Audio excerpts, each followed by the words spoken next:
राधे कृष्णा आप सभी को। सावन मास महात्म्य के अध्याय 6 में भगवान शिव सनत कुमार को सोमवार व्रत की विधि का वर्णन कर रहे थे। अब आगे सावन मास महात्म्य अध्याय 7, जिसमें भगवान शिव मंगला गौरी व्रत का वर्णन और व्रत कथा बता रहे हैं। ईश्वर बोले, हे सनत कुमार, अब मैं अति उत्तम भौम व्रत का वर्णन करूंगा, जिसके अनुष्ठान करने मात्र से वैधव्य नहीं होता है। विवाह होने के पश्चात 5 वर्षों तक यह व्रत करना चाहिए। इसका नाम मंगला गौरी व्रत है। यह पापों का नाश करने वाला है। विवाह के पश्चात प्रथम सावन शुक्ल पक्ष में पहले मंगलवार को यह व्रत आरंभ करना चाहिए। केले के खंभों से सुशोभित एक पुष्प मंडल बनाना चाहिए और उसे अनेक प्रकार के फलों तथा रेशमी वस्त्रों से सजाना चाहिए। उस मंडप में अपने सामर्थ्य के अनुसार देवी की सुवर्णमयी या अन्य धातु की बनी प्रतिमा स्थापित करनी चाहिए। उस प्रतिमा को 16 उपचारों से, 16 दुर्वा दलों से, 16 चावलों से तथा 16 चने की दालों से मंगला गौरी नामक देवी की पूजा करनी चाहिए और 16 बत्तियों से 16 दीपक जलाने चाहिए। दही तथा भात का नैवेद्य भक्ति पूर्वक अर्पित करना चाहिए। देवी के पास ही पत्थर का सिल स्थापित करना चाहिए। 5 वर्ष तक इस प्रकार से करने के पश्चात उद्यापन करना चाहिए। माता को वायन प्रदान करना चाहिए, जिसकी विधि आप सुनिए। अपने सामर्थ्य अनुसार एक पल प्रमाण सुवर्ण की या उसके आधे प्रमाण की या उसके भी आधे प्रमाण की मंगला गौरी की प्रतिमा निर्मित करानी चाहिए। अपनी शक्ति के अनुसार स्वर्ण आदि के बने तंडुल पूरित पात्र पर वस्त्र तथा रमणीय कंचू की ओढ़नी रखकर उन दोनों के ऊपर देवी की प्रतिमा स्थापित करनी चाहिए। पास में चांदी से निर्मित सिल तथा लोढ़ा रखकर माता को वायन प्रदान करना चाहिए। इसके बाद 16 सुवासिनियों को प्रयत्न पूर्वक भोजन कराना चाहिए। इस विधि से व्रत करने से 7 जन्मों तक सौभाग्य बना रहता है और पुत्र आदि के साथ संपदा विद्यमान रहती है। सनत कुमार बोले, सर्वप्रथम इस व्रत को किसने किया था और किसको इसका फल प्राप्त हुआ? हे शंभु, जिस तरह से मुझे इसके प्रति निष्ठा हो जाए, कृपा करके वैसे ही बताइए। ईश्वर बोले, हे सनत कुमार, पूर्व काल में कुरु देश में श्रुत कीर्ति नामक एक विद्वान, कीर्तिशाली, शत्रुओं का नाश करने वाला, 64 कलाओं का ज्ञाता तथा धनुर्विद्या में कुशल राजा हुआ था। पुत्र के अतिरिक्त अन्य सभी शुभ चीजें उस राजा के पास थी। अतः वह राजा संतान के विषय में अत्यंत चिंतित हुआ और जब ध्यान पूर्वक देवी की आराधना करने लगा, तब उसकी कठोर तपस्या से देवी प्रसन्न हो गईं और उससे यह वचन बोली, हे सुव्रत, वर मांगो। श्रुत कीर्ति बोला, हे देवी, यदि आप मुझ पर प्रसन्न हैं तो मुझे सुंदर पुत्र दीजिए। हे देवी, आपकी कृपा से अन्य किसी भी वस्तु का अभाव नहीं है। उसका यह वचन सुनकर पवित्र मुस्कान वाली देवी ने कहा, हे राजन, तुमने अत्यंत दुर्लभ वर मांगा है, फिर भी कृपावश मैं तुम्हें अवश्य दूंगी। किंतु हे राजेंद्र, सुनिए, यदि परम गुणी पुत्र चाहते हो तो वह केवल 16 वर्ष तक जीवित रहेगा, और यदि रूप तथा विद्या से विहीन पुत्र चाहते हो तो वो दीर्घजीवी होगा। देवी का यह वचन सुनकर राजा चिंतित हो उठा और पुनः अपनी पत्नी से परामर्श करके उसने गुणवान तथा सभी शुभ लक्षणों से संपन्न 16 वर्ष की आयु वाला पुत्र मांगा। तब देवी ने भक्ति संपन्न राजा से कहा, हे नृपनंदन, मेरे मंदिर के द्वार पर आम का वृक्ष है।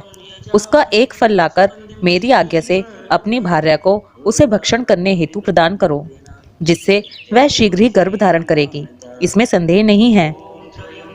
प्रसन्न होकर राजा ने वैसा ही किया और उसकी पत्नी ने गर्भ धारण कर लिया। 10वें महीने में उसने देवतुल्य सुंदर पुत्र को जन्म दिया। तब हर्ष तथा शोक से युक्त राजा ने बालक का जात कर्म आदि संस्कार किया और शिव का स्मरण करते हुए उसका नाम चिरायु रखा। इसके बाद पुत्र के 16 वर्ष के होने पर पत्नी सहित राजा चिंता में पड़ गए और वे विचार करने लगे कि यह पुत्र बड़े कष्ट से प्राप्त हुआ है और मैं इसकी दुखद मृत्यु अपने ही सामने कैसे देख सकूंगा।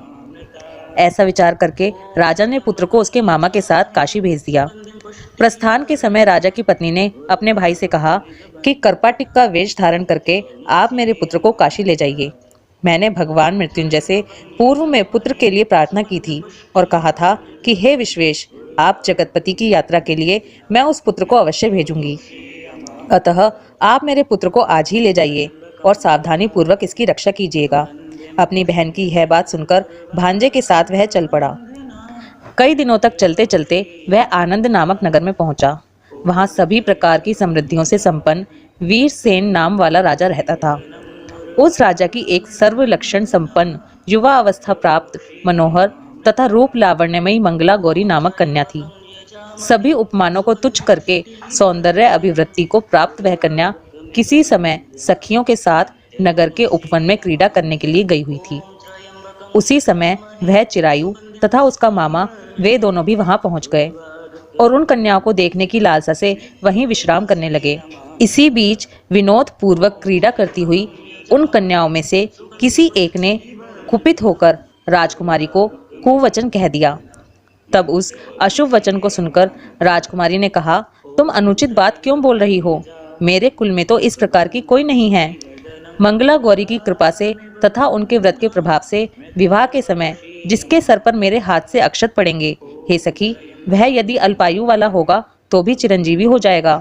इसके बाद वह सभी कन्याएं अपने अपने घर चली गईं। उसी दिन राजकुमारी का विवाह था। भालिक देश के दृढ़ धर्मा नामक राजा के सुकेतु नाम वाले पुत्र के साथ उसका विवाह निश्चित किया गया था। वह सुकेतु विद्याहीन, कुरूप तथा बहरा था।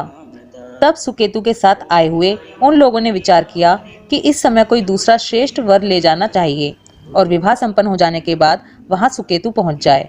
उन लोगों ने चिरायु के मामा के पास जाकर याचना की कि आप इस बालक को हमें दे दीजिए, जिससे हमारा कार्य सिद्ध हो जाए। इस पृथ्वी पर परोपकार के समान दूसरा कोई धर्म नहीं है। उनकी बात सुनकर चिरायु का मामा मन ही मन बहुत प्रसन्न हुआ, क्योंकि इसने उपवन में पहले ही कन्या मंगला गौरी की बात सुन ली थी। फिर भी उसने एक बार कहा कि आप लोग इसे किस लिए मांग रहे हैं? कार्य की सिद्धि हेतु वस्त्र, अलंकार आदि मांगे जाते हैं, वर तो कभी भी नहीं मांगा जाता। तथापि आप लोगों का सम्मान रखने के लिए मैं इसे दे रहा हूँ। इसके बाद चिरायु को वहां ले जाकर उन लोगों ने विवाह संपन्न कराया। सप्तपदी आदि के हो जाने पर रात्रि में शिव पार्वती की प्रतिमा के समक्ष उस चिरायु ने हर्षयुक्त होकर मंगला गौरी के साथ शयन किया।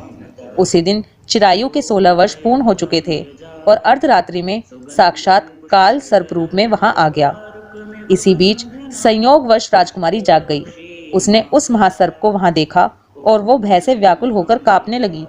तभी उस कन्या ने धैर्य धारण 16 उपचारों से सर्प की पूजा की और पीने के लिए उसे दूध दिया। उसने दीनता भरी वाणी में उस सर्प की प्रार्थना तथा स्तुति की। मंगला गौरी प्रार्थना करने लगी कि मैं उत्तम व्रत को करूंगी जिससे मेरे पति जीवित रहें। ये जिस तरह से चिरकाल तक जीवित रहें, आप वैसा कीजिए। इतने में सर्प वहां स्थित एक कमंडलू में प्रवेश कर गया और उस मंगला गौरी ने अपनी कंचुकी से उस कमंडलू का मुंह बांध दिया। इसी बीच उसका पति अंगड़ाई लेकर जाग गया और अपनी पत्नी से बोला, हे प्रिय, मुझे भूख लगी है। तब वह अपनी माता के पास जाकर खीर, लड्डू आदि ले आई और उसके द्वारा दिए भोज्य पदार्थ को उसने प्रसन्न मन होकर खाया। भोजन के पश्चात हाथ धोते समय उसके हाथ से अंगूठी गिर पड़ी। तांबुल खाकर वह पुनः सो गया। इसके बाद मंगला गौरी कमंडलू को फेंकने के लिए जाने लगी। विधि की कैसी गति है कि उस कमंडलू में से बाहर की ओर जगमग करती हुई हार कांति को देखकर वह आश्चर्यचकित हो गई। घट में स्थित उस हार को उसने अपने कंठ में धारण कर लिया। इसके बाद कुछ रात शेष रहते ही चिरायु का मामा आकर उसे ले गया। इसके बाद वर पक्ष के लोग सुकेतु को वहां ले आए। उसे देख मंगला गौरी ने कहा कि यह मेरा पति नहीं है। तब उन सभी ने उनसे कहा, हे शुभे, तुम ये क्या बोल रही हो? यहाँ तुम्हारा कोई परिचायक हो तो उसे हम लोगों को बताओ। मंगला गौरी बोली, जिसने रात्रि में 9 रत्नों से बनी अंगूठी दी है, उसकी उंगली में इसे डालकर परिचायक निशानी देख लें।